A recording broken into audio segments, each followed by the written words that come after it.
And welcome back to the Boundary Corner podcast, along with my partners, Brian Siegler, Jonathan Talley, and Shelton Moss. I am Curtis Wilson. We are a part of the College Huddle Network, and this episode is brought to you by Dr. Jeremy Counts down at Counts Family Pharmacy, your friendly neighborhood pharmacy, 301 South Main Street, Blacksburg, Virginia. Well, look, everybody decided to show up this week. What y'all doing? Hey.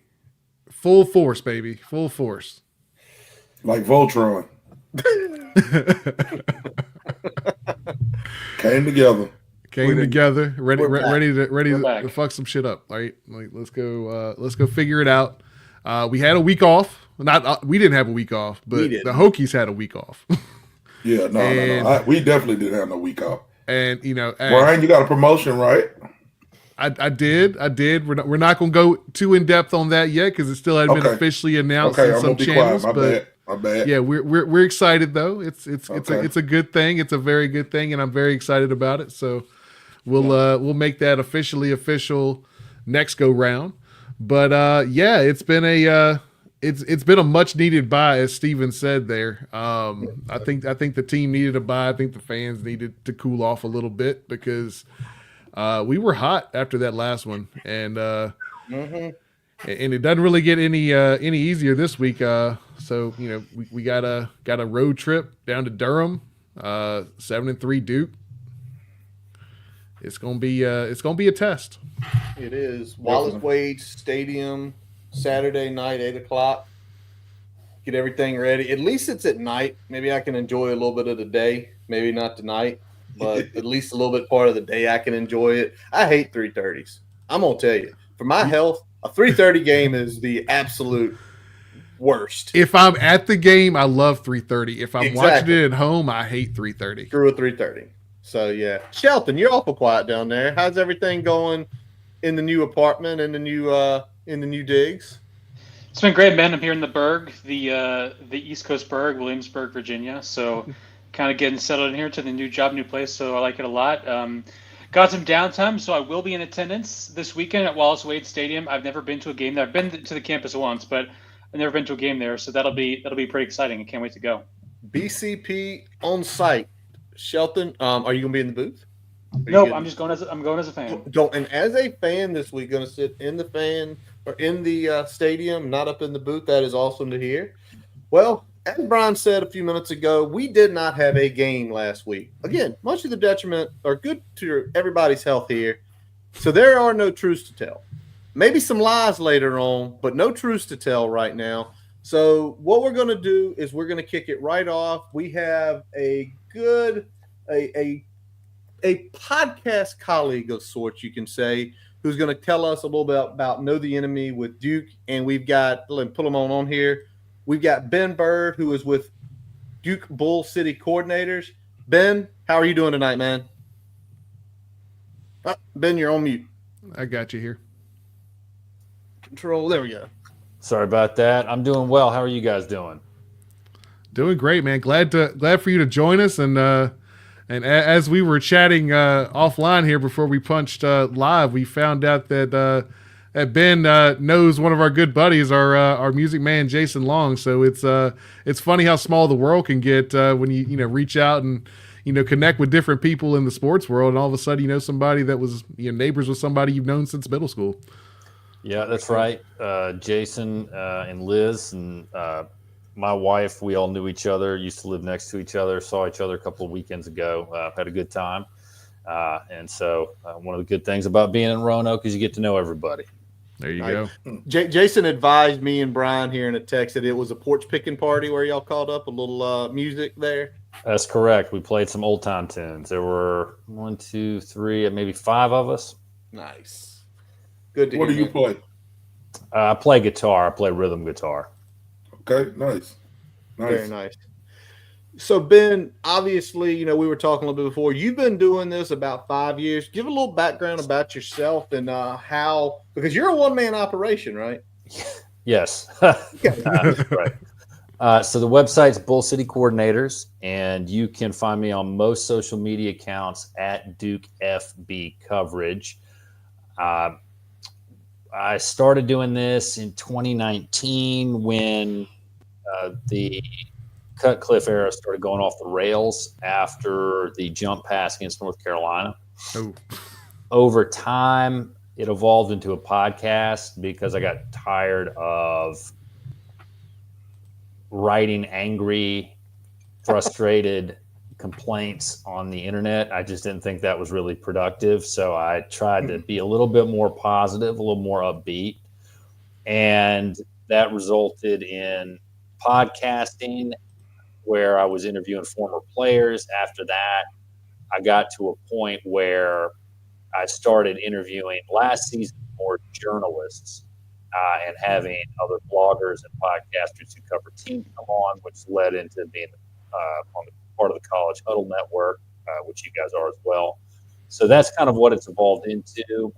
I'm altering the format again because of unplanned evolutions of things. My podcast has a spinoff called the Classical Antiquity Side Quest, in which I interview professors of various periods of time throughout ancient Rome and Greece.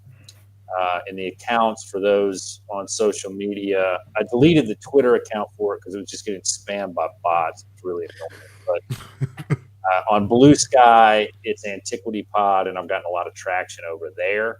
So if you want to find me, go check out Antiquity Pod on Blue Sky. And the Blue Sky Classics thing is real. It's big, and there's almost, I'm not getting barraged by pornography bots like I was on Twitter. It's worked out pretty well. So all right. You can like and subscribe at our YouTube channel to both the podcasts. Nice.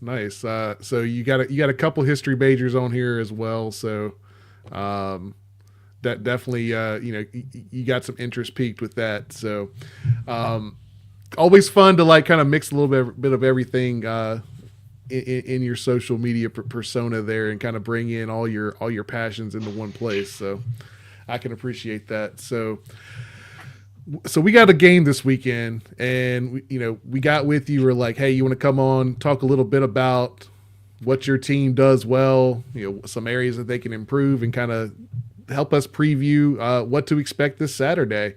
So we'll kick it off with defense first. You got defensive coordinator Jonathan Parker. You got Manny Diaz has obviously got his fingerprints, his DNA all over that defense. Tell us a little bit about what the defense is about from a scheme perspective, and kind of what some of the strengths and weaknesses are of that scheme. Well, as far as the scheme, what Jonathan Patke does and Manny Diaz do is they get after the ball aggressively. They bring pressure at the right time. They kind of confuse their blitzes and their coverages. But I think primarily what you see is a lot of the plays that they have had a lot of success on are more coaching small techniques like punching the ball out, generating turnovers, things like that. Tackling is really good. You're seeing a lot of 4-2 base defenses. The secondary has been a lot. I thought they were going to be okay, but it's been a lot better than I've expected, primarily because Terry Moore, who's a converted running back at safety, just has been in the right spot a lot. And I know they say you can coach that, but really you can't because the ball's got to happen to go there too and then deflect the right way and land in his hands. It's just been, for the Blue Devil fans out there and the guys who might remember Devon Edwards' 2013 season where he was always in the right place at the right time, that didn't get repeated. He still had great plays, but it wasn't like that again, okay? Chandler Rivers has been a big help. So is Kendi Charles. The linebackers, Nicholas Bergeron, Howard, Freeman, all those guys have been playing great. But this is a defense that just brings pressure, is aggressive on every down, and likes to get after either the quarterback or the running back behind the line of scrimmage. I think we're leading the nation in tackles for loss. We're right at the top. Against NC State, the first 2 plays of scrimmage for the Wolfpack were tackles for loss, one of which was a safety. This unit's going to get after you. And like a lot of teams, you have a running quarterback, it's going to cause problems. But overall, Duke's a bend, don't break defense, and will make plays.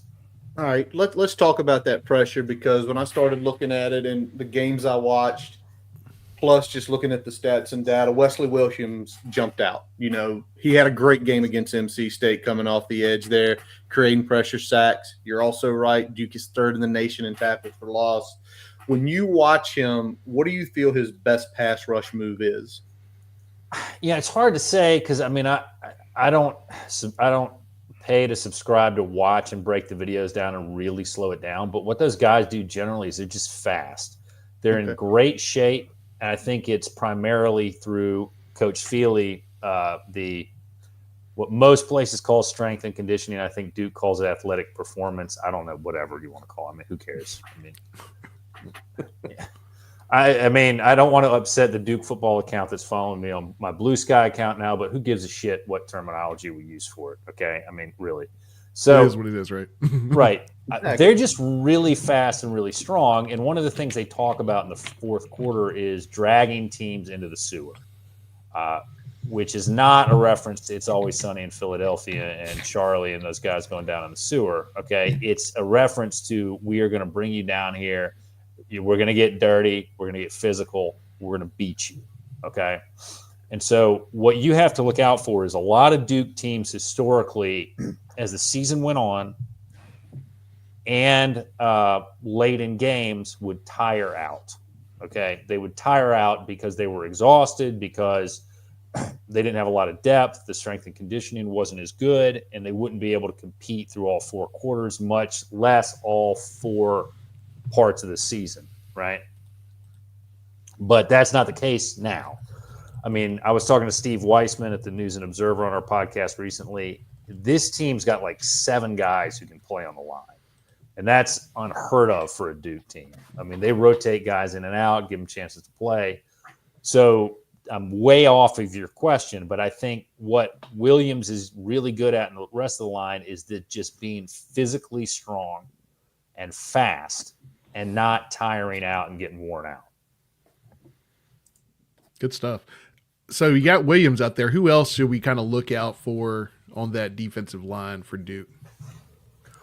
One guy who's come along real well as the season has gone on is Kendi Charles. Not that he started slow or anything, but you could tell he was making his presence felt there. Early, it may not have been shown up in the stat line, but the last several games, the guy's just been doing really well. He is a guy that you have got to control right there in the middle. He was a transfer coming in from Liberty, and he has really, really played well. He would be a guy that you've got to find a way to slow down and double or something to keep him from getting at the at the quarterback or getting into where the running back's going to be, getting the handoff on any RPO you're trying to run. Nice. We'll pivot over to linebackers here. Oh, go ahead, Curtis. What you got? Oh, no. I was going to actually ask about the linebackers too. Go ahead, Brian. Yeah, I was going to say, so you kind of talked about, transfers there. And, I want to talk to you a little bit about that because it looks like, Duke, at least over the last several years, going back to Elko and now also with Manny Diaz, really hitting the transfer portal pretty heavy to fill the depth pieces, kind of those first and second lines on the roster there. And you got a couple more at the linebacker position there with what Howard and Nicholas, correct? So, right. Looking at those guys and just thinking about how Duke has been pretty successful in the last few years with kind of backfilling these positions through the portal, and then you compare that to what's happened elsewhere. A lot of success considering the number of replacements there, but these linebackers along with Bergeron and Freeman, from a statistical standpoint, they're all kind of jumbled in together there a little bit. Kind of who's the biggest key to a successful game from the linebacker position? Well, I think you got to be looking at a guy like Ozzie Nicholas. He has played really well. He came in from Princeton. He's really smart. He can knock the ball loose. He can make some plays. He's been hurt a couple of times this year. Nick Morris, I can't remember the last time he played, and there was some concern about not having him available, but the other guys have stepped in and played very, very well. And Freeman, not that Freeman has played poorly or anything, but it was to some extent a 1.5 man show last year with him, and everybody was kind of looking at Freeman as he was going to be the guy to do everything. And I'm not knocking him, but the other folks have really done a lot more as far as noticeable impact plays. But Freeman's a guy that can go in and get you 10 tackles easy a game. I think it's just part of the system that's designed, and nobody's upset about it. But those guys can play really, really well.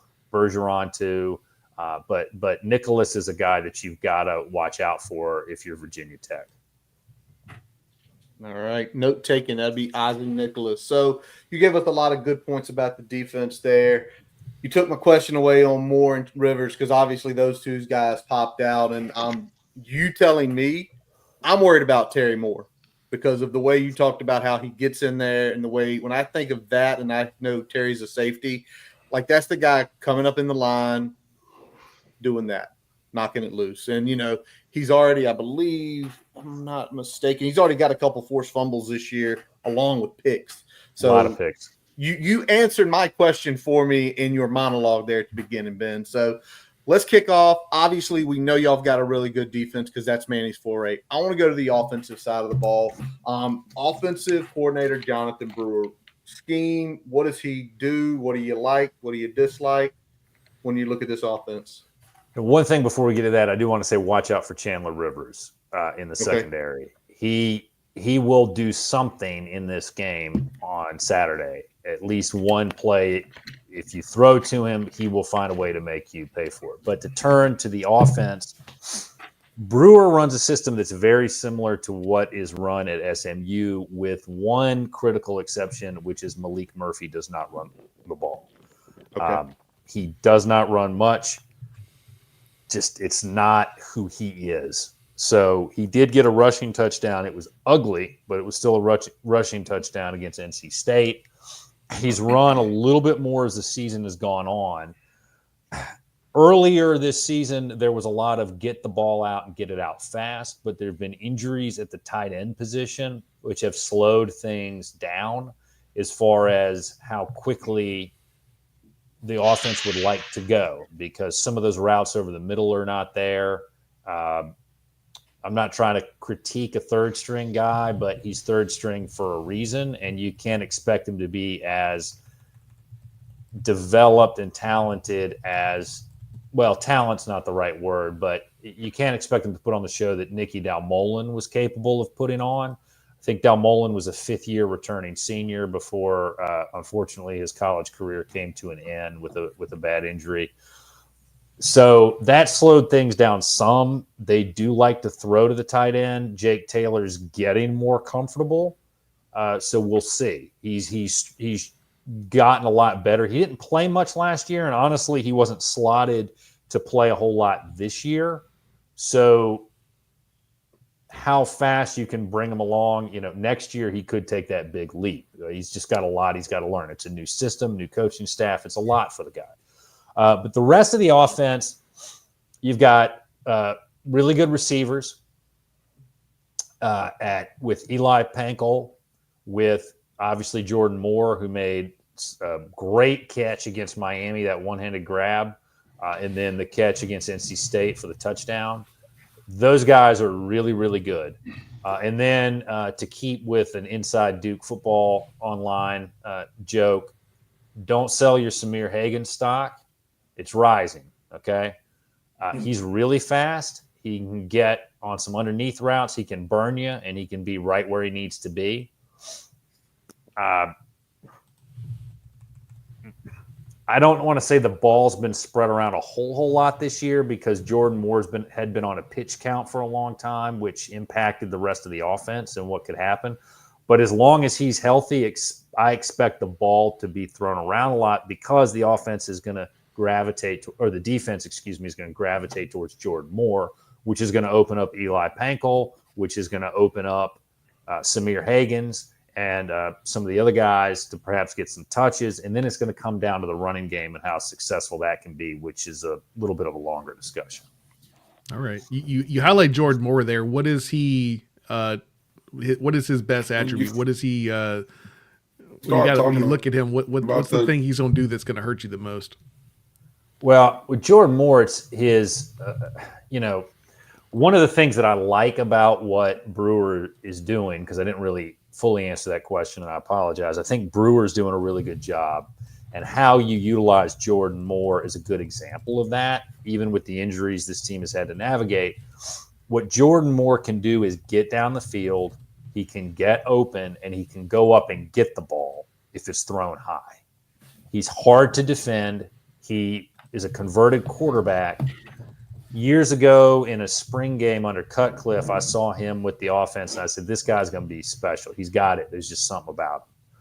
I didn't think he was going to be this good, mind you, but I thought he was going to be a good player at Duke, and he turned out to be. He's hard to defend. He can go up and get the ball, and that's what Brewer likes to do. And, there's been some complaints about Brewer this year, but I think when Jordan Moore is healthy, this offense looks a lot better, and you can see what Brewer wants to do with the ball, which is spread it over the field, take shots down the field to open up the run game, and really let the quarterback air it out at times. So if you see man coverage, if you see single man coverage, watch that ball go deep. Callie, go ahead, man. You were freezing as you were about to ask your question. Oh, yeah. You know how it is, internet crazy down here, but I was just going to ask about the offensive line. When you talk about the running game, Murphy's had a pretty good year. Offensive coordinator has really utilized, you guys' talents that you have there. So how does your offensive line kind of work, and who's the key to the offensive line? Yeah, that is a really good question. I don't know how best to answer that. The offensive line has been a little bit of a work in progress because there were a lot of new guys coming in. But there's been guys like Pickett on the line who've been very good, who've been playing very well. Bruno Fina's been there as well. And there's a good number of other guys. And actually what we saw against NC State was the line they had 6 guys on the line to help with pass blocking and some of the down the field routes. And it worked. I don't know how much we're going to see that again. I think that was more of a calculated choice just to throw the ball against State, but we'll see. The offensive line, I don't want to say has done poorly, but what we saw for a good part of the season was this focus on shutting the run game down and making Murphy beat you with the pass. Mm-hmm. So Star Thomas has done well at times. Peyton Jones, who I think is going to play at times. Jaquez Moore may actually play this game. It's unclear. He's going to redshirt, but he's got one more game of eligibility, so it'll either be this game or Wake if he plays. It could just be fluff from the coaching staff. Who knows? But I think for the offensive line to do well, it's going to depend to some extent on what Virginia Tech decides to do. If Virginia Tech says, we're just going to load up the box, put 8 guys in the box, okay, and we're going to bring our safeties down, it's going to be hard to run against that. I don't care how good of a line you are.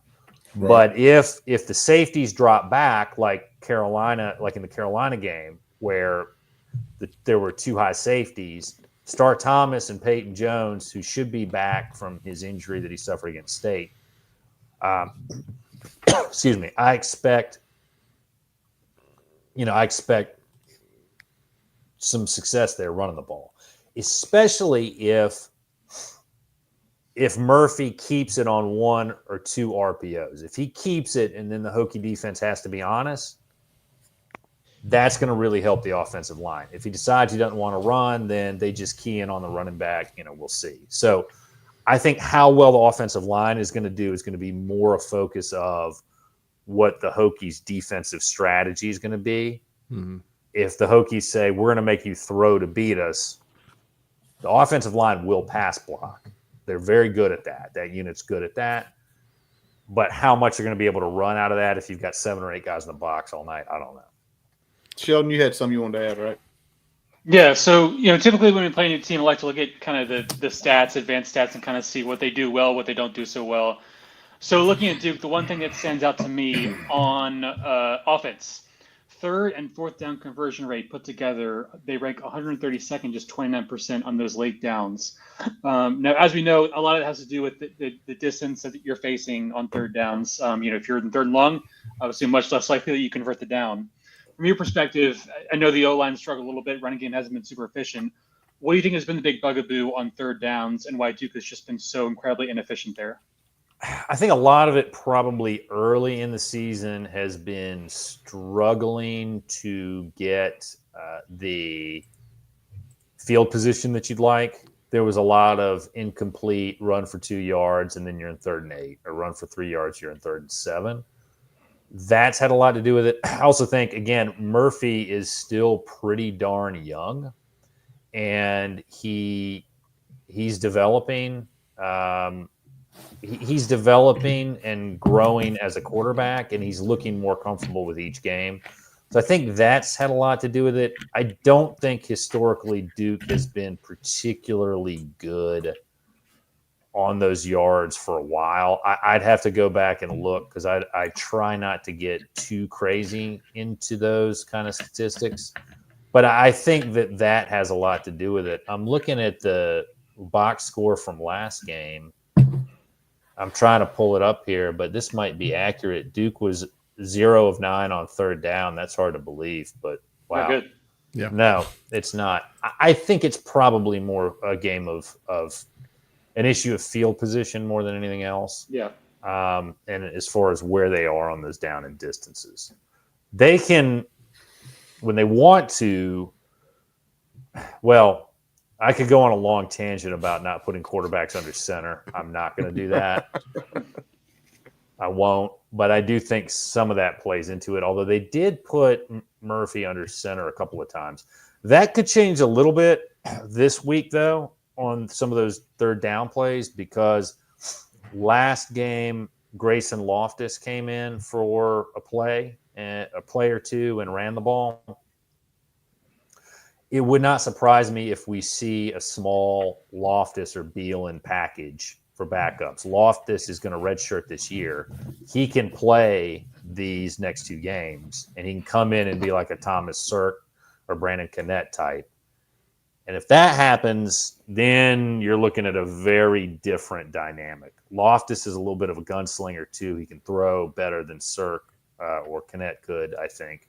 But he can run real well, too. Okay. Let me ask this, Ben, and does it give you pause for concern that the only game this year that Duke played against a top 5 pass rush was against Carolina? A top 25 pass rush was Carolina, allowed 5 sacks in that game. When you start hearing APR, you start hearing the names of Virginia Tech, currently 10th. How much does that give you a concern? Because I look at Duke's numbers, it's like, wow, that's a great pass rush. And then I looked at the Carolina game, and it's like, that's the best pass rush they've seen Malik Murphy was on his back a lot during that game.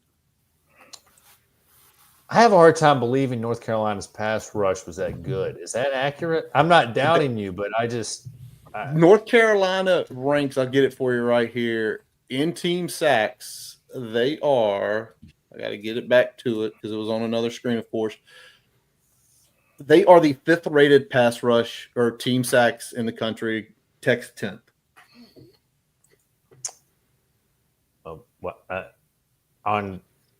On the Carolina one, I think we got to get a recount on that. Count the vote. Sheldon, pull the data for me, man. No. I'm not questioning it. That just kind of speaks to. It doesn't feel like it. I agree with you from that perspective. Coordinator there, it was at Georgia Tech. We call him a can of tuna online. Jeff Collins. Oh, Jeff Collins. It seems like. Yeah, the can of tuna's team should be doing a little bit better with that soft schedule that they've had all season. The thing that worries me about playing Virginia Tech is Virginia Tech always has a lot of talent. They always have tall guys in the secondary. I think, though, Murphy, we were at that game. The offense struggled early but picked it up late. And he's a different quarterback, I think, now than he was at the beginning of the season. I'm not too worried about the Carolina game as a reference point for it, but I am worried about anytime you play Virginia Tech, there's always a good deal of talent there that you have to be worried about, right? That's what worries me about it more than anything else, is just the talent level that Virginia Tech will always have or should always have. You know what? It's always fun to have someone on that can shit on Carolina with you. So, look, thank man, you. I'm gonna say it. Look, this was a year. People are talking about, oh, Carolina's turned a corner. They're back. If they don't win 8 games, there's no excuse for it. They haven't played. If they had Georgia Tech's schedule right now, they would not have won a game. They would not have won a game. We know this. Come on, let's be real. Yeah, when our friend from Georgia Tech from Rec Talk was on here, he got the whole Jeff Collins thing rolling. So it's been a fun year to kind of shit on the UNC defense, despite them apparently being a fairly good team when it comes to team sacks. Though apparently most of those came against UVA and I guess Duke at this point, if we're looking at the accumulated sacks though. But you talked a lot about Malik Murphy and kind of what he does with his legs, or in this case doesn't do with his legs. I mean, he looks like he's a pretty good athlete when he does decide to run, but it just doesn't look like it's motivated part of his game. So talk about that a little bit. I wouldn't quite put it that way. When he runs, it's not pretty. I say a little bit of wiggle. I'm not necessarily saying he looks like he's gonna go out there and win a track meet or anything. I appreciate that you're trying to put a positive spin on it, but it does not look. You remember when Charlie Batch couldn't slide? Okay. All right. That's fair. It's like that, except Charlie Batch had a more natural running motion to him. So a little hitch in the giddy up? I don't want to quite say it's like Luigi in Mario 2 with the weird jump legs, but it never looks good when Murphy is running. So, but that's not what he's there. That's not what he's there for. Okay, that's not what he's there for. But what he can do, he can throw the ball deep. He can put touch on it. He can move the ball all over the field. He can hit short routes. He can hit long routes. He's very good at throwing the football. And if he sees single man coverage, he's going to give his receivers a shot. So he's a guy you got to worry about. And he has run some. And I think that is something that if he does just a couple of times a game, the defense is going to have to keep honest. But he's been it took him a little bit to get his sea legs under him. And I think he's got them under him now these last several games. So I think we're all excited about it. If you look at how he played The Florida State game was more by design. He didn't do a lot, but SMU, Miami, and NC State, he's had 3 really good games. I know with Miami, he had the picks. I think 1 or 2 of those might have been bounces, deflections off hands of receivers. That happens sometimes. So he's looked a lot better of late. Yeah, and he, looking at him throw the ball, I mean, he's got a cannon of a right arm, so the ball definitely gets out there, and he can make all those throws. So if he can give us, any sort of trouble with the decoy with his legs there, I think that could be interesting and open some things up for you guys, both in the running game and the passing game. Yeah. Right. Hey, Ben, as we kind of wrap it up here, and you kind of look to Saturday night, what's your one big key? Like, as you're sitting here, it's probably going to be 11-15, and the big key, one way or the other, is?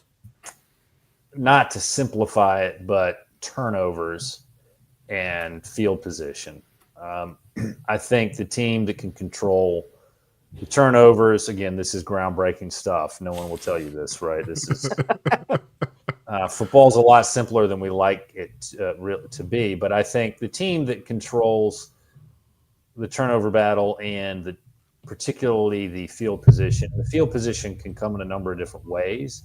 It can be done by pushing the Hokies back by tackles for loss, or it can be done by the kicking game. So those are the 2 things I'll be watching come Saturday primarily. I mean, if Duke's in that backfield causing havoc, I think it's going to be a good evening. It's going to be a good night for the Blue Devils. Not so much of a good night for my buddy Chris, who's coming down to the game with me, but we'll see. He's a Hokie. Hey, you're in Hokie country there in Roanoke, so it's probably a bunch of your buddies wear the maroon and orange on a regular basis.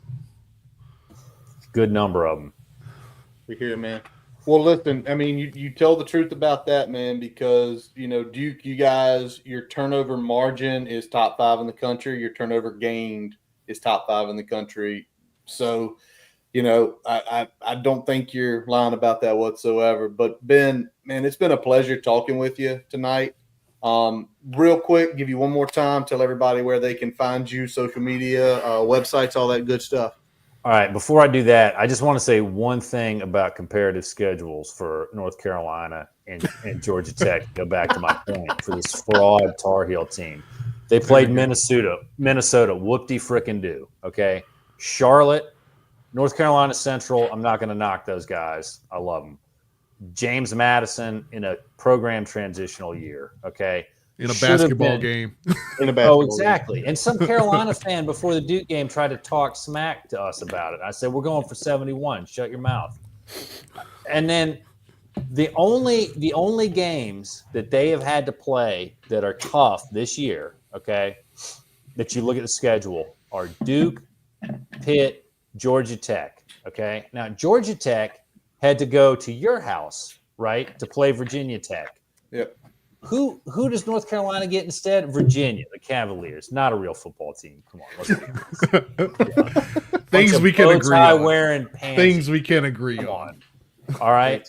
I mean, for real, just compare those schedules. This was all the ACC helping Mac Brown out. Pathetic. Just disgusting. Anyway. All right. So where can you find us?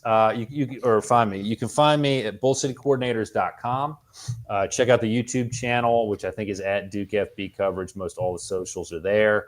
You can get both the podcasts, the Bull City Coordinators Duke Football Coverage Podcast, and the Classical Antiquity Side Quest, which covers topics from ancient Greece and Rome. We do about 1 episode a month. I've got 2 I need to edit. And a couple more I need to record that'll get me into next year. And on the socials for that one, primarily just Blue Sky at Antiquity Pod. For the 3 of you who are decentralized weirdos who hate over control of technology, I have Mastodon accounts. I don't really do a whole lot with it, but at Duke FB Coverage on Mastodon. And at Antiquity Pod on Mastodon as well. And the Instagram account for Duke football coverage just has both. I don't have 2 Instagram accounts. So that if you just check out pretty much any social at Duke beat coverage or at Antiquity Pod. It's a great merging of football and the classics. So you can hopefully find something that you enjoy. I got interested in ancient Rome later in life, so it's just kind of something I've picked up in my 30s. Nice. Always good to have a little bit of a passion project, especially when you pick up a little bit later in life. Especially when you deal with the typical misery of Duke football over the years. Oh, man. Ben, we again appreciate you having on. Thank you for making us laugh. Thank you for making us say fuck UVA, fuck Carolina, because we appreciate that. And maybe the next time when we roll through Roanoke, we'll hit up Jason. We'll hit up you and go to, what is it, the food truck, Mama Jean's? Is Mama Jean's the food truck? Oh, man. That's right. Yeah, that's right. Yeah.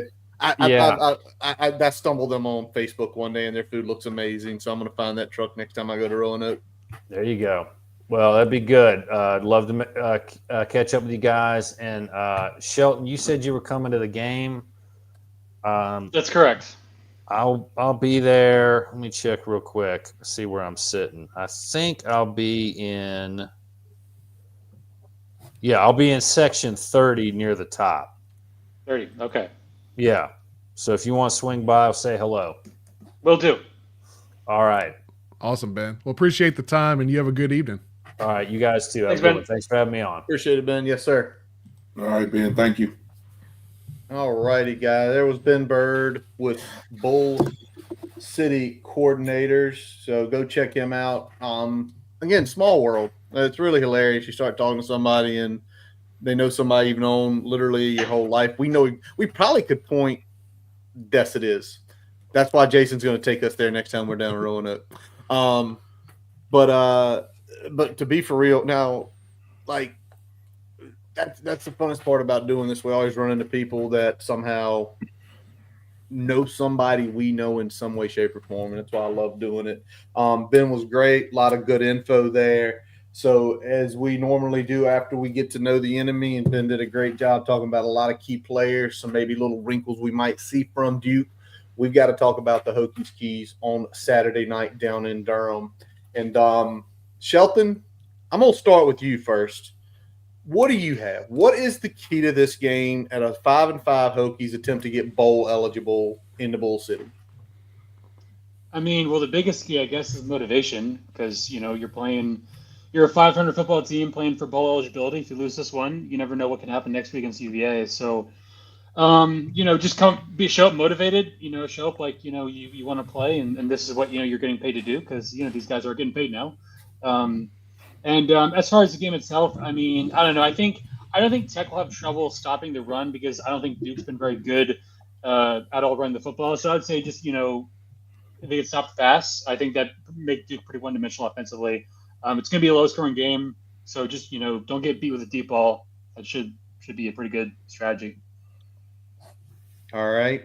Tally, what about you, man? Man, I just say it just kind of to piggyback on what Sheldon said, you got to coach and play for your job. You're getting paid. As far as coaches, definitely getting paid. But, players, NIL, you're getting paid as well.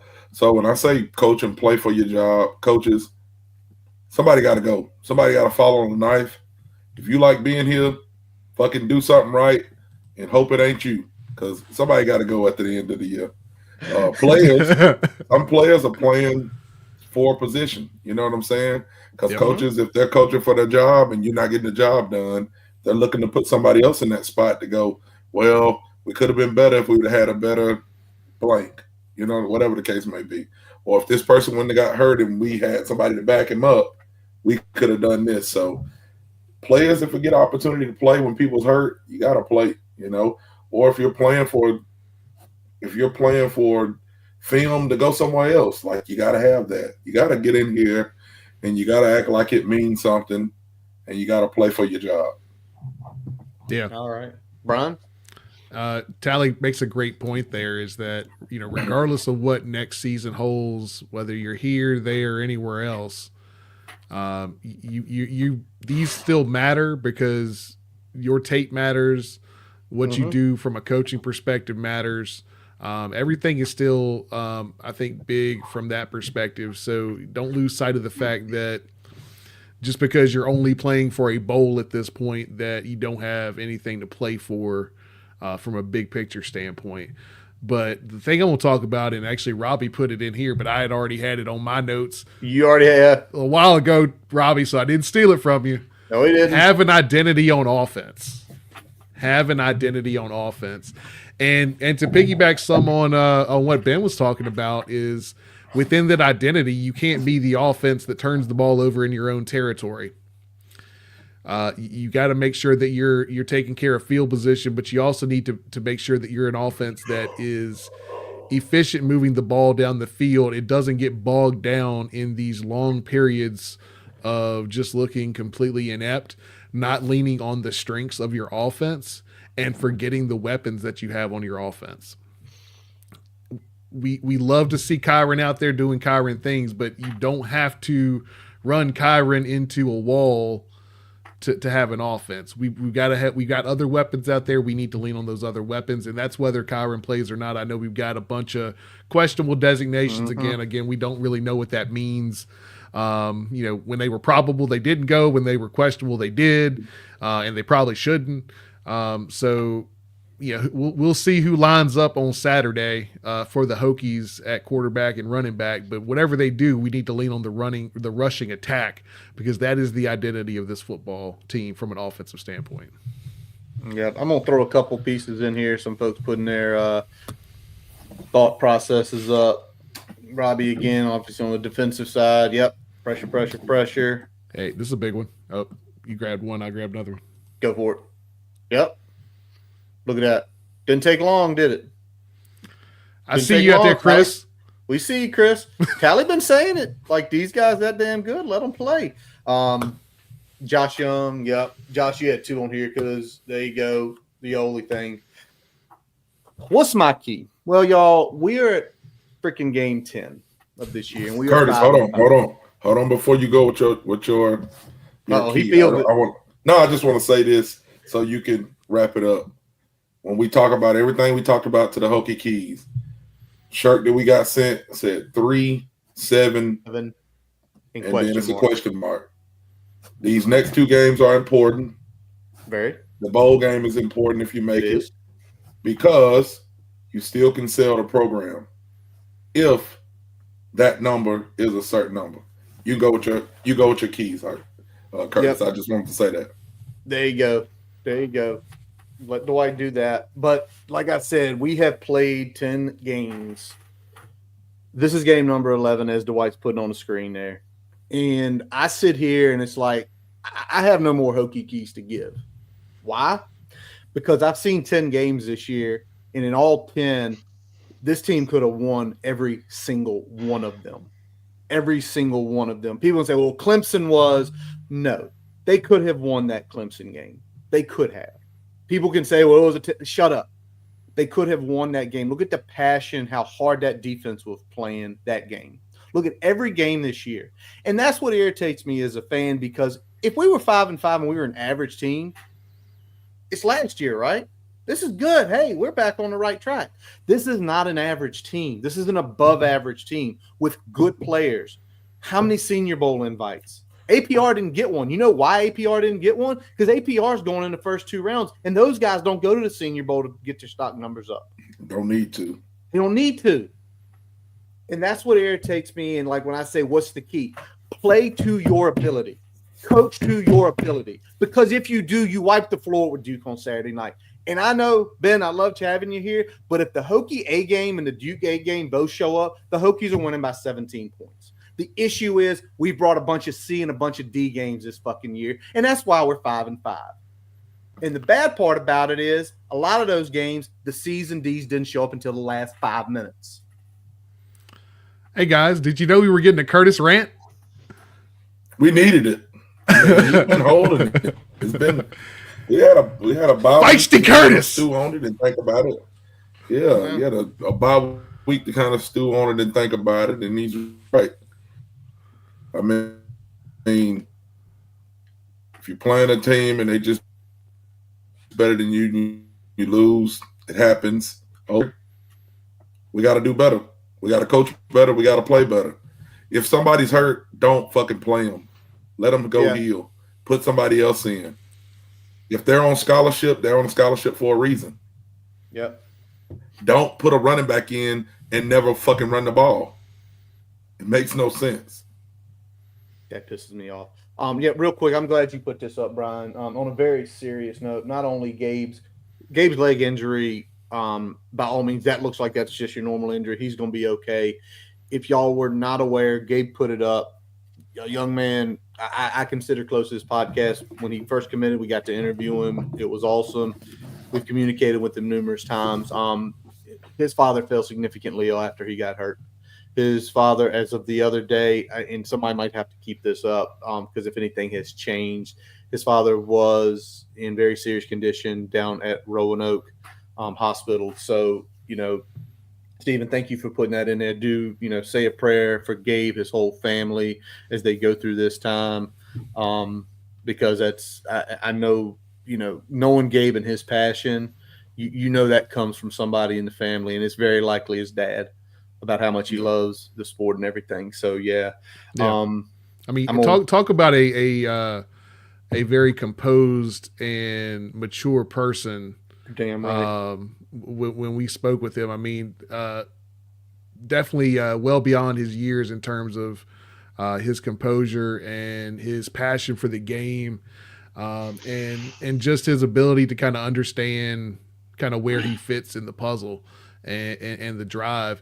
And like you said, that's got to come from somewhere. So, prayers up to him and prayers up to his family, for healing during this time, man, because that was definitely a big struggle. And I'm hoping that he's making some progress. His dad is, and obviously Gabe with the surgery, on his leg there. So, Chris just put in the chat.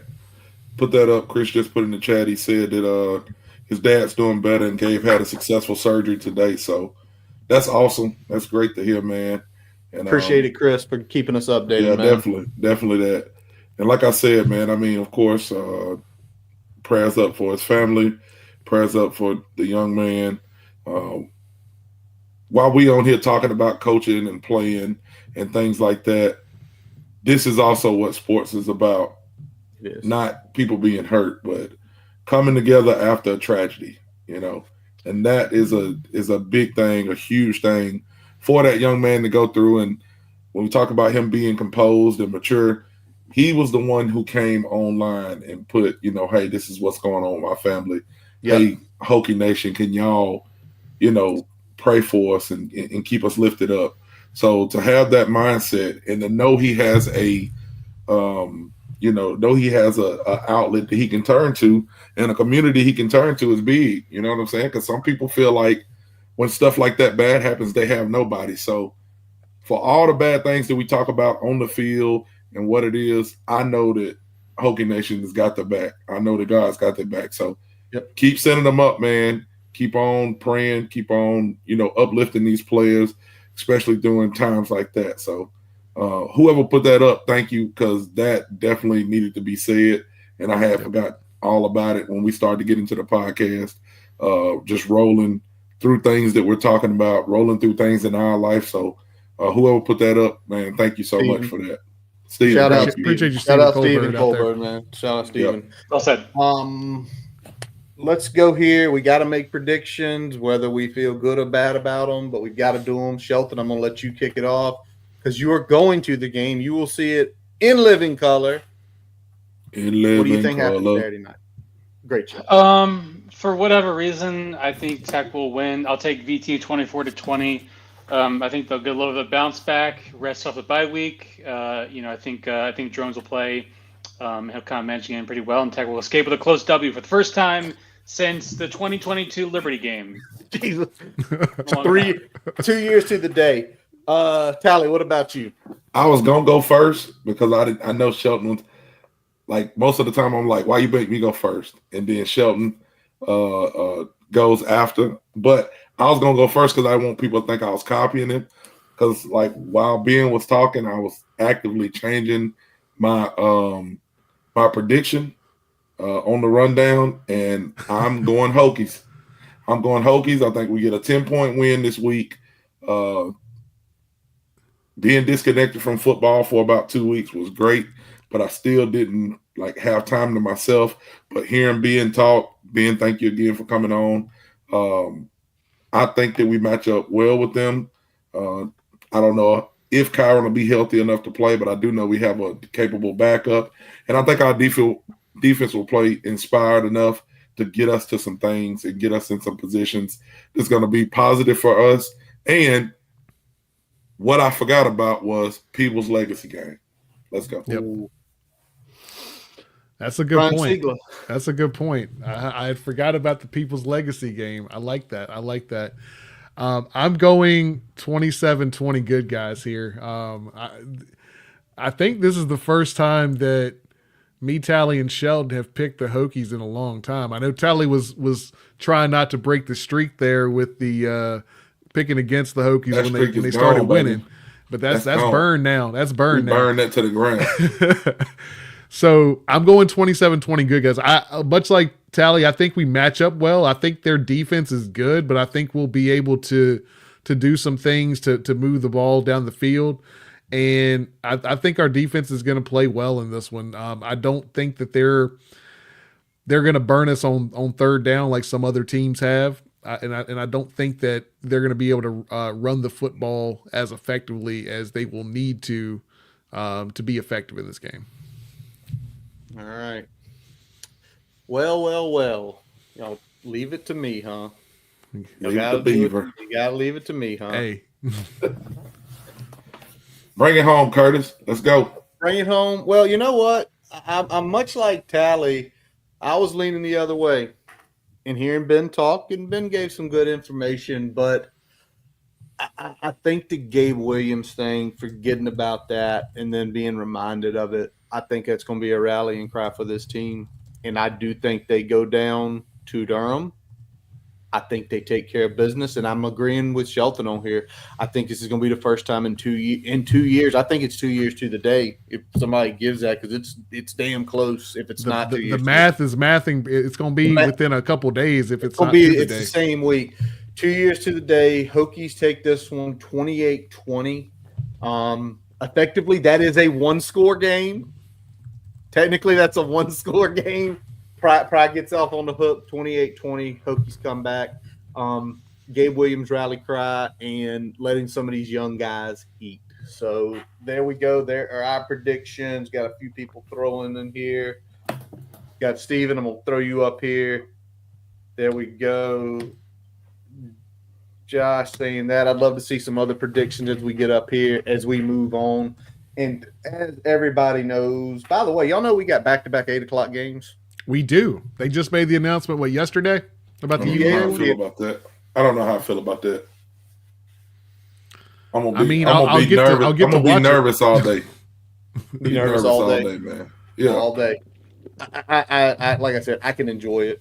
Like, the nerves getting there ain't me. As y'all know, we are brought to you by the Counts Family Pharmacy, your friendly neighborhood pharmacy, 301 South Main Street in Blacksburg. He leads us in every Tuesday night when we're here.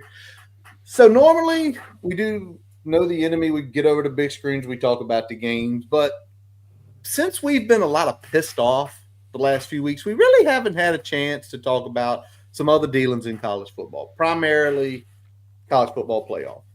And I know that's going to be a sore subject for some people, but still, I still love college football.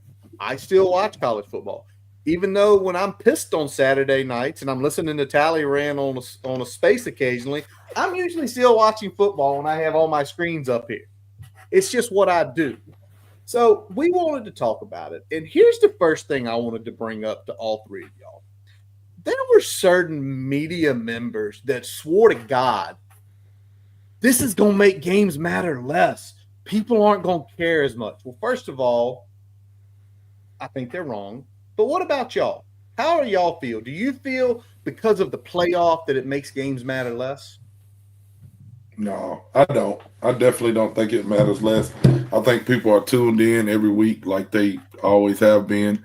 And I feel like the college playoffs, along with the transfer portal, brings in some chaos, kind of what college football needed, because we were getting to the point where you feel like this team A, team B, team C, and team D are going to be at the finish line every year. Occasionally you flip-flop a couple of them, but that top 6 teams to 8 teams, you thought that's all we'll see at the end of the year. And there's no way for anybody to catch up with them. Well, this year you got people watching teams like BYU or Colorado, you know. Mm-hmm.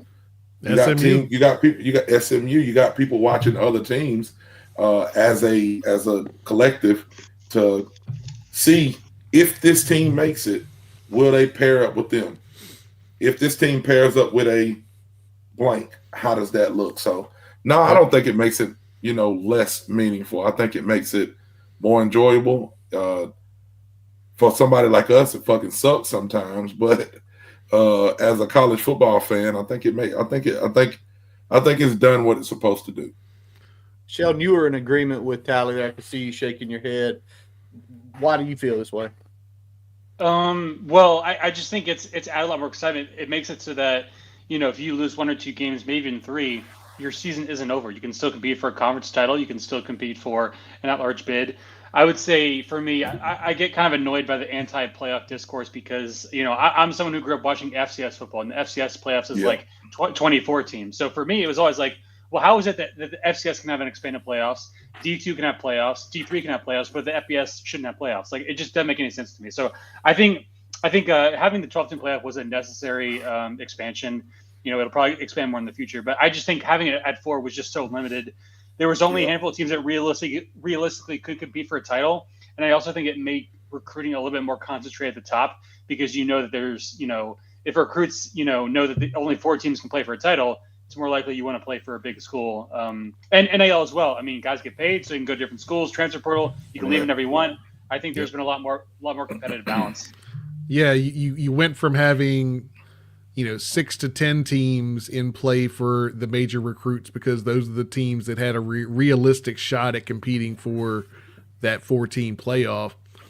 Now you got 12 spots. You've got really probably 20 to 25 teams that at any point in the season had a legitimate shot. So you're spreading that wealth around. I mean, and I agree up, but I'm saying minimum 25, 20, 25. So you're spreading that out a little bit. And when you look at what we have here, I love this because, I mean, when we look at just the SEC, right? So how many times have we put Vandy on a big screener because they're kind of playing upset dog in the SEC this whole damn year, and they're giving every team that has a number next to their name a run for their damn money week in, week out until they ran up against South Carolina. And that was the first team that I've seen really put Vanderbilt away this whole season, one way or the other, right? They've definitely kind of been a team that's played to their competition throughout the season. But it's making those games interesting because you've got these teams that have played well that can play spoiler. You've got so many other it's like poker, right? You got a lot more outs when you're looking at this. So there's a lot more of a domino effect with a loss, and there's a lot more of a domino effect putting yourself back into contention with a really good win. So it's making games more interesting in November, and it's making more games more interesting in November, and not just those handful that are taking place in 1 or 2 conferences where the conference championship is still undecided. All right. You know what else I think? Go ahead, Curtis. Go ahead. I'm going to say this, and I'll go back to you, Tally. We have picked 6 games this week for big screeners. Every single one of the games we have has playoff implications. Every single game. And there's more. There are games we didn't pick that have implications. Go ahead, Tally. I was just going to say, too, and it comes down to kind of what you want it to be about is the players. You know what I'm saying? Like, when you look at a player like Genty, right? Yeah. So I've heard more high school students talk about him this year. Of course, he's having a great year. But when you have a committee that looks at a team, it's kind of like what they do with the March Madness. If a player is hot and his team is starting to get hot, you kind of want them to be in that playoff discussion because that's going to bring views. You know what I'm saying? So for the players to be able to put their skills on display, it's a possibility it gets them to the next level, which is the playoffs. So I've absolutely loved what it is to have the expansion. And I'm kind of like Shelton said. I mean, when you look at D2, D3, even go into high school, then you go into pro, like there's been a playoff. So this wasn't a foreign thing. Nope. Everybody who's a football fan grew up with it. And then when you got here, you just accepted this is the teams that we want to see. This is the teams that you should watch. No, we want to watch some of them other teams too. We want to see can the underdog beat the the top dog. So exciting, man. All right, I'm gonna do a couple things here because I'm the one that wrote the question. All the media said it wouldn't matter. They're fucking wrong, and I love it because now they got to go back and somehow turn back around and say, well, and no, you were wrong.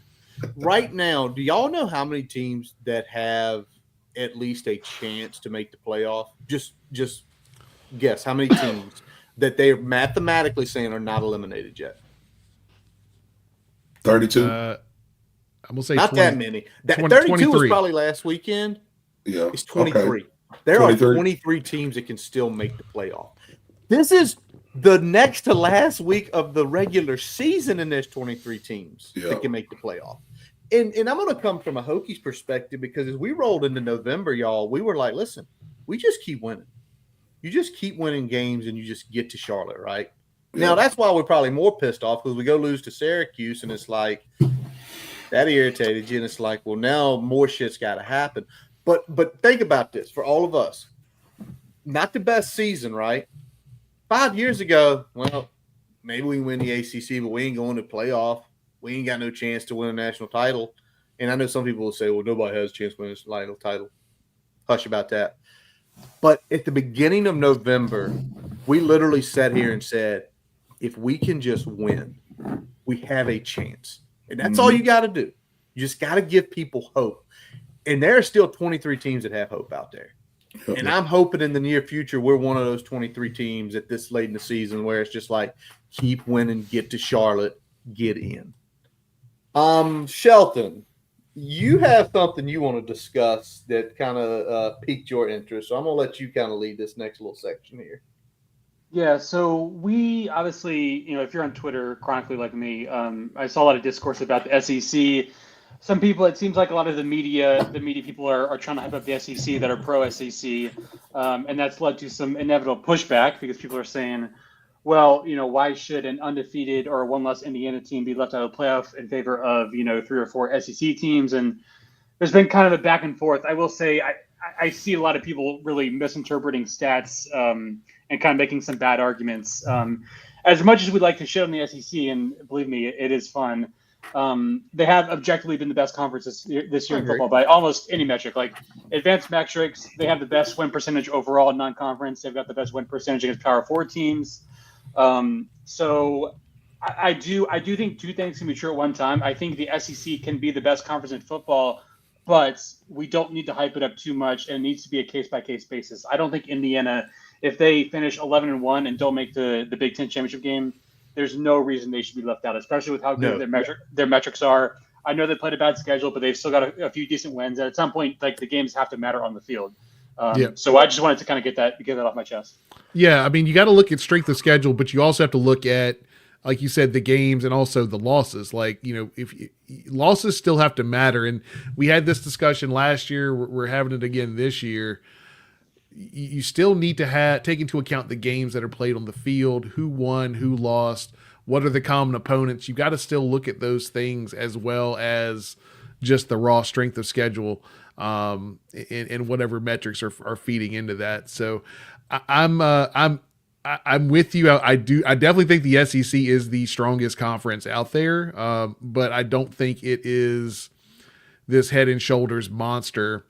Especially compared to a Big Ten, but even more so, I think they're still on the not a big jump from, a Big 12 that's having a pretty good year. And, you look at an SMU that's played some really good football as well. So, I mean, there's a lot of opportunities out there for these teams. And I think compared to getting, four, in some cases, 5 teams from the SEC in this thing.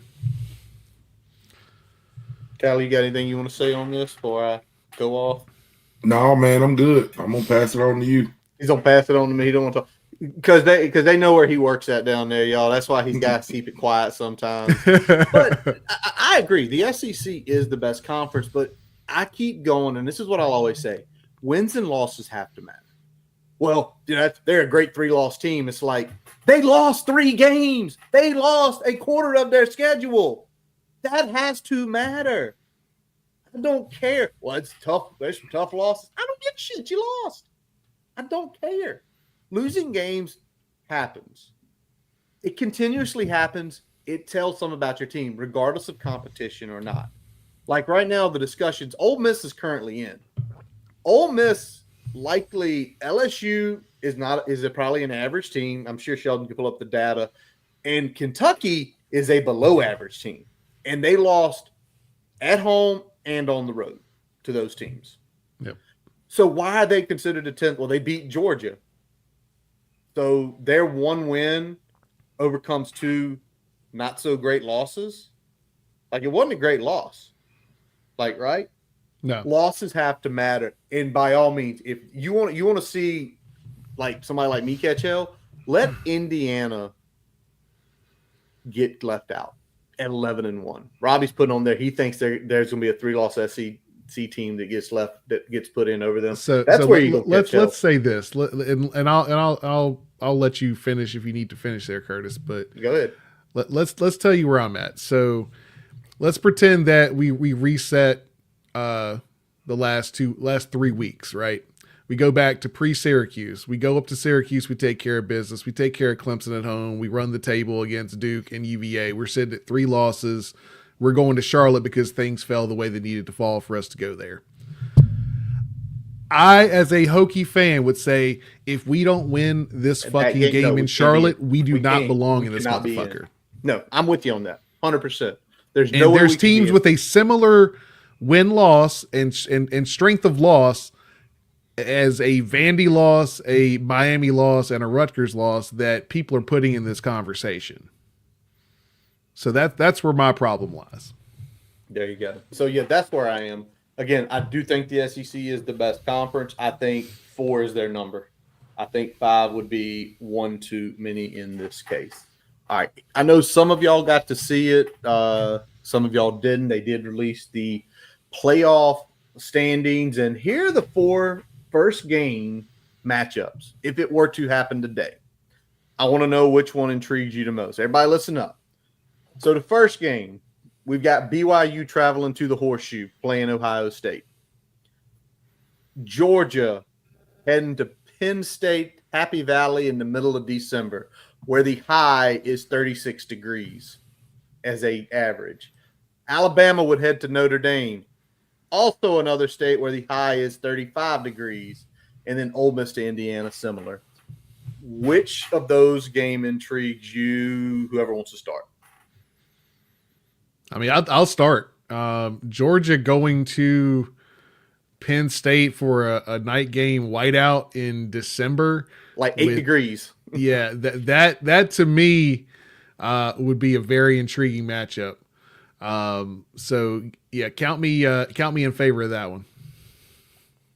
Tally, what about you? Yeah, it's kind of that game, of course, just because I think. Just me watching, I think Georgia's the best team. I think they can beat anybody but Alabama. But you put in those conditions, and things do change a little bit. But also you talk about like a Bama-Notre Dame matchup, like just the historical piece of it. I think last time they played, we had a fake girlfriend and all that type of stuff. So 12 years ago, just things like that, man, and all the Teo shout out. Yeah, man, when you got all that kind of stuff, looking at it, it's very intriguing. But I mean, the Georgia and Penn State is probably the most intriguing to me, just because of how I feel about Georgia's team. What about you, Shelton? Yeah, I feel like Georgia playing PSG would almost be like a fever dream. Just doesn't feel, just kind of feels weird. But I don't know. I mean, looking at it, I would say that's probably the most hypothetically intriguing matchup. I saw, well, it's not a question that Boise State could get a bye, in which case they'd play the winner of BYU Ohio State, which would be also kind of crazy. So I don't know, man. I like that there's a competitive balance of teams. Like BYU has a good shot, and Boise and all these teams, Indiana. Like, I mean, I'm someone who likes interesting matchups. I like teams that haven't played each other historically, teams that don't make sense geographically, teams that maybe aren't historically a great program. Just kind of throwing them all together in this big pot and just seeing what all the craziness that happens. So I'm gonna be entertained either way. Yeah, that's going to be the best part of it is Robbie thinks Indiana are paper tigers, man. Put up what Jim said. James Gilmore put up there. You put it up there a few minutes ago. Them boys from Ole Miss going to be stuck to the bleachers. They ain't going to know how to move in like 7-degree weather. That's one of the big things people aren't taking into account is if a Southern team, Callie mentioned in the state of Alabama, it's in the 50s. In the middle of December. It's nice. They play a night game at Notre Dame, and it's like 8 degrees. There's kids that ain't never seen below 40 degrees in that place. But for me, Brian let it off. It would be Georgia at Penn State because I think that would be the scene would be unbelievable. And to be for real, I think, like you said, Tally, Georgia is it's probably the best team. I think they're absolutely the only deserving 2-loss SEC team in. You can they deserve to be in. They deserve to be in over anybody else. But I think with that said, everybody's still shitting on Penn State. Penn State does a couple different things in the red zone. They beat Ohio State. It's not like that gap was so far. Like it wasn't like it was a 28-7 game. It was literally a touchdown game that game. So I think that's the most intriguing. Obviously, this is going to change. Obviously, when it does, we will be talking about it a little bit more. I think it's been decided. I think is everybody pretty much of the first 4 teams, Georgia right now is the one that can make the run. I think so. It's either Georgia or Ohio State. I don't really trust any of the other ones with any great confidence. The only thing I'd say is that when you look at Georgia, right now they're going to probably be on the road unless things change in the next 3 weeks. But that's really the only thing that's probably handicapping them week 1 is having to be on the road versus the other teams that are probably in that discussion are playing at home. I'll go out of the box. I'm actually kind of a Georgia skeptic just because their offense has been kind of so schizophrenic.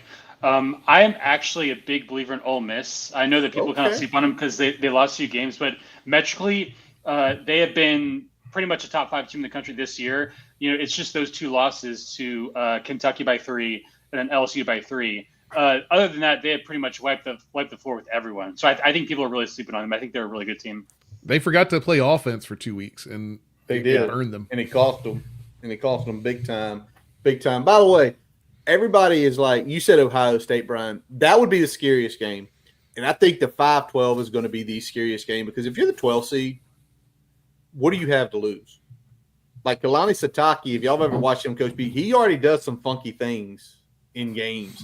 Yeah, I mean, so Chell, you know what I'm talking about. He will throw curveballs. If you're a 12 and you got to go Ohio State, you ain't got a shot. Like we're gonna pull out every trick in the book. We're gonna do funky stuff all night. Why not?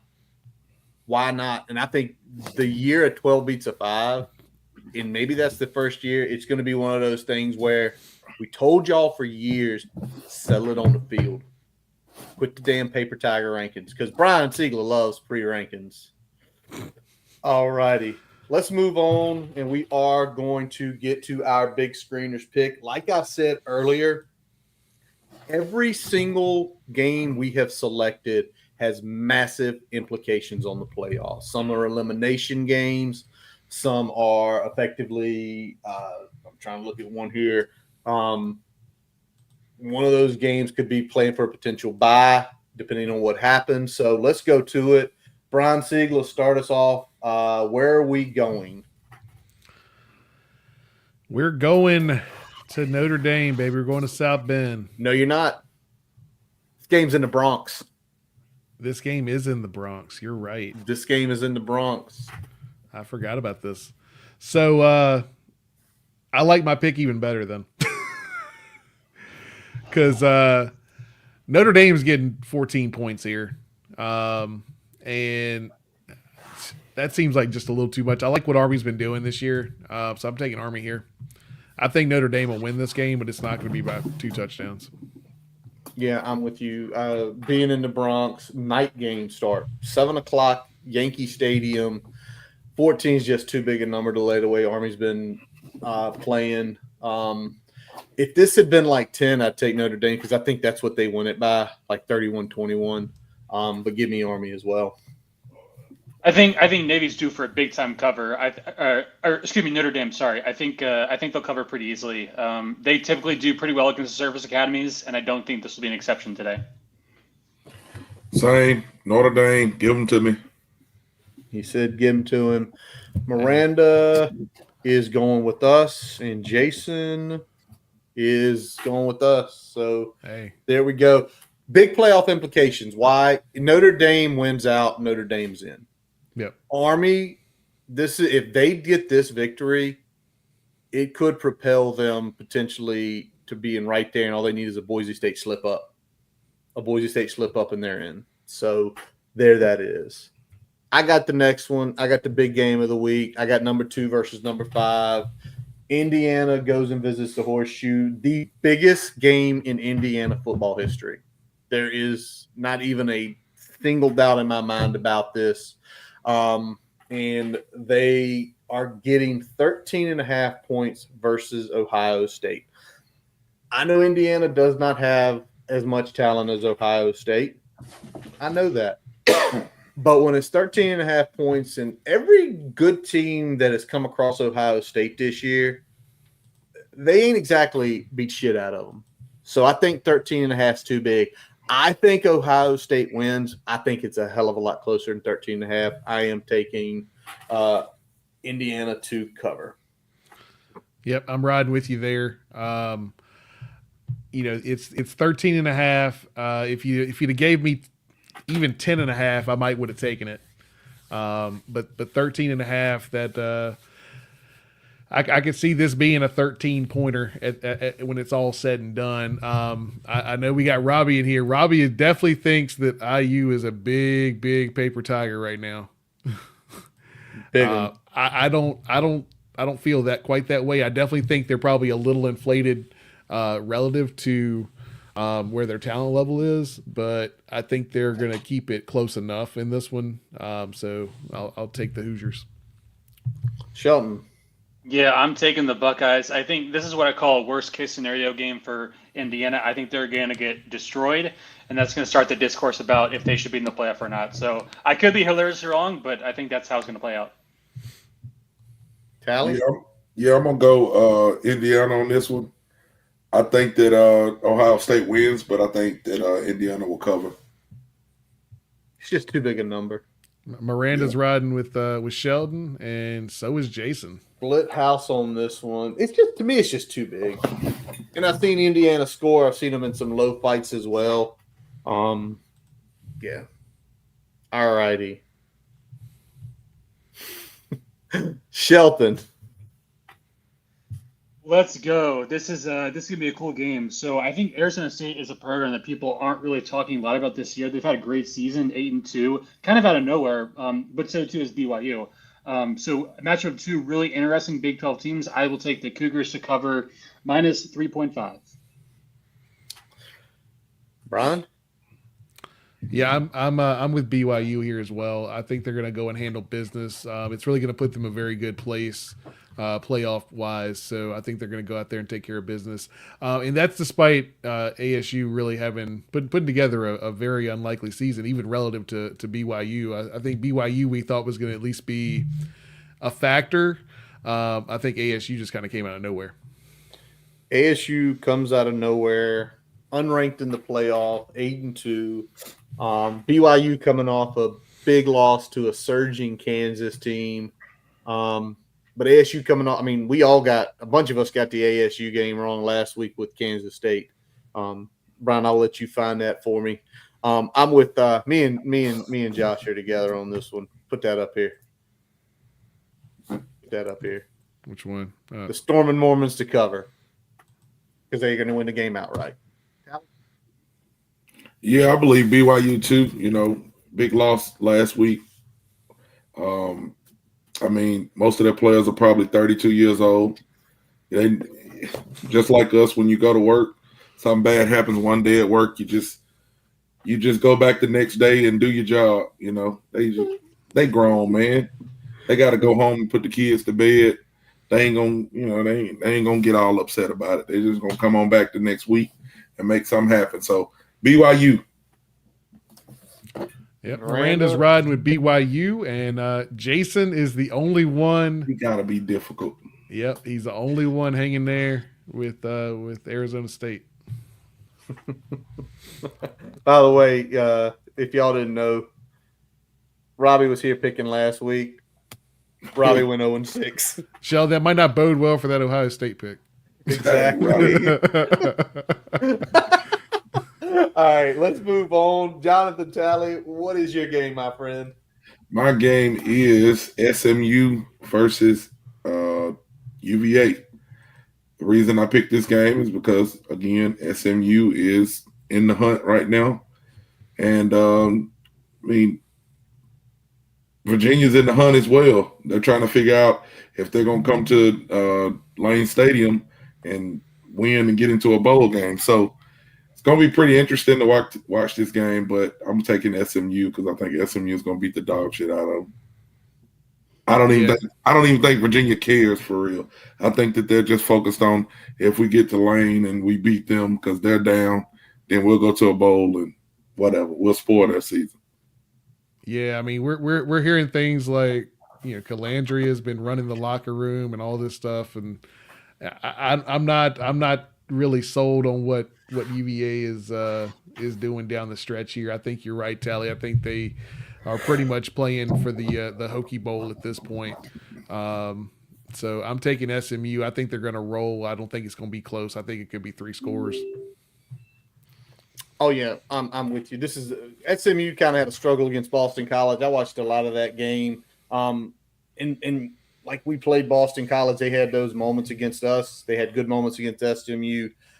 I think they're going to beat the dog shit out of them. I think this is going to be a get-right game for SMU as they kind of get into the end of the season and headed towards the ACC championship game. Yeah, I agree. I just don't like the vibes with UVA right now, and I do think they're going to be overlooking SMU in favor of Tech next week. So SMU big. Miranda and Jason are riding across. Look at the little pony go across the thing there. Look at that. We're at Colonial Downs, man. We're at Colonial Downs. All righty. So here we go. We got Miss Miranda. I almost picked this game because what Florida did beating LSU, they got hope again there. Because if they lost LSU and they're like, we're bringing Billy Napier back, and like he just fucking lost another game, fire his ass. But this is big for Ole Miss. We've already discussed Ole Miss. Of all the 2-loss teams, they have the most 2 unimpressive losses. If they go down to the Swamp, lose this game, there should be absolutely no discussion. I don't give a shit if they beat Georgia. That would be 3 losses. Yeah. But anyway, Ole Miss, Florida's getting 10.5. Brian, what are you thinking? I'm going Ole Miss here. I think this is going to be at least a 2-touchdown victory for the Rebels there. I really don't like what I've seen out of Florida. I know they've had a couple games where they've looked a little better than they did kind of at the start of the year, but I think it's still a very middling team and a team that really struggles to kind of put 4 quarters together. So I'm going to take Ole Miss in this one. I'm taking Ole Miss too because much like what UVA is doing for SMU, Florida is licking their chops at playing Florida State next week because they know they're going to get to a bowl and they're going to absolutely beat the dog shit out of Florida State. Ole Miss wins by 17. They keep their playoff hopes alive. I think Florida's going to be in for a big-time hangover, so I got Ole Miss. Give me Ole Miss. Wayne going to do what he do. Stay in his lane. Hey. Back to back across the board. Look at that, across the board. We'll see where we're wrong. All righty. One more game from the Music Man. He is traveling to Lawrence where the Colorado Buffaloes are playing the Kansas Jayhawks.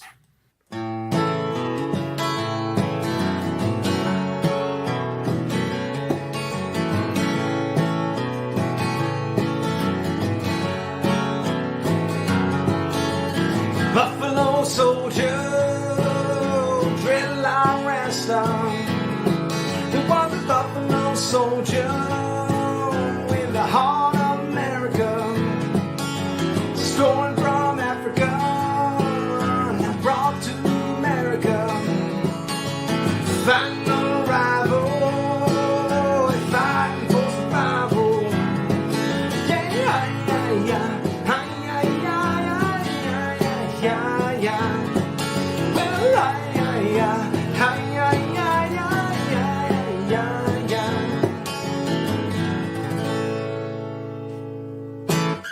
Hey, welcome back to another week of Guitar Licks and Gambling Picks. I'm Jason Long. Now for today, I'm going all the way back to my week 1 pick, which was of course the Buffaloes of the University of Colorado. Now how's their season been going? Pretty good. They probably headed to the Big 12 championship game, maybe the college football playoffs. Shador's probably going to be the number 1 pick in this year's NFL draft. Travis Hunter's looking like the Heisman winner, and Coach Prime might even be headed to Dallas. More on that in a moment. Now this week, Colorado's headed to Kansas to take on the Jayhawks.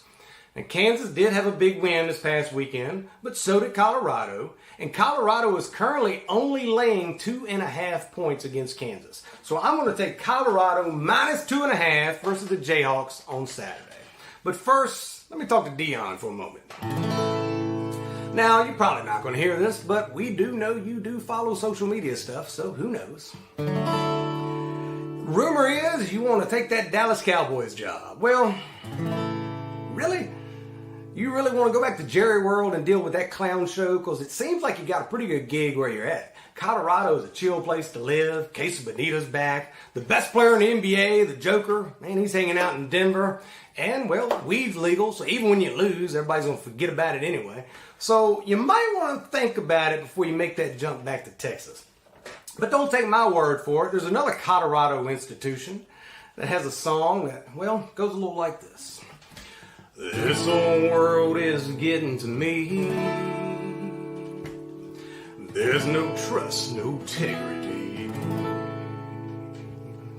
So I loaded up the kids, took the wife by the arm, and I moved on out to Colorado Farm. Now it's early to rise, crops are all plowed, and it's no surprise. Yeah, city folks find the dog in the dog. And I make my living on Colorado Farm. And I score beer, pickup truck, country music, listening shit. We got Terry and a kid by Swan. Well, that's what you get on Colorado Farm. Coach Prime will stay on Colorado Farm. Hey Dion, you do you, but I would stay in Colorado. Most importantly, let's go ahead and take care of Kansas. Colorado minus 2.5 this Saturday. I'll see you all next week. Jason put a lot of time and effort and thought into that recording. A little 2-for-1 special, too. 2-for-1 special. Oh, my God. I'm about crying over here, especially using the South Park song.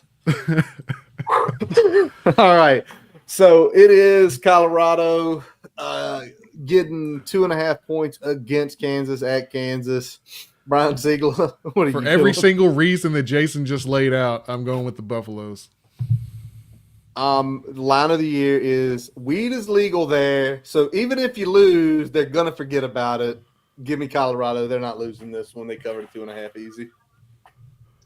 Kansas has actually been one of the unluckiest teams in the country this year, which is why they were only 2.5 dogs to BYU last weekend. Turns out they won.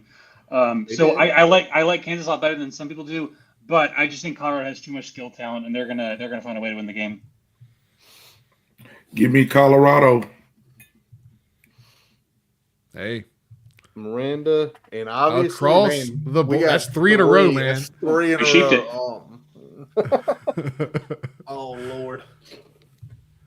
Oh, and there man. it is. There it is. There it is. Look at the big bottom board. right there. A lot of sheeps.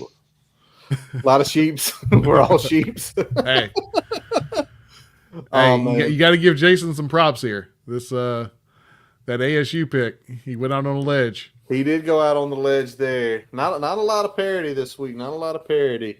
Fellas, anything additionally y'all want to add tonight before we wrap this show up? I'm all set, man. I like Ginty for the Heisman. Ginty for the Heisman. All right. That's my I think if it's not Hunter, it's Ginty. So I like Ginty, man. I ain't gonna lie, I do. But Hunter is just he's different. So we'll see. It'll be fun to see how it shakes out. Yeah. I mean, sometimes I need buzz Virginia Tech matters, to and I win a feel football like game. That's what I need. I feel like Hunter is the popular selection, whether it's gonna go that way or not. Well, but he's doing it though. I mean, if he wasn't doing it, then you could say why. But he's making picks. He's making plays on the offensive side of the ball. What hasn't he done? Yeah, that's the whole piece. And it's again, the only Woodson 27 years ago, and Woodson did very minimal on offense that year. Yeah. So I think it's Hunter. The only way it wouldn't be Hunter would be the following.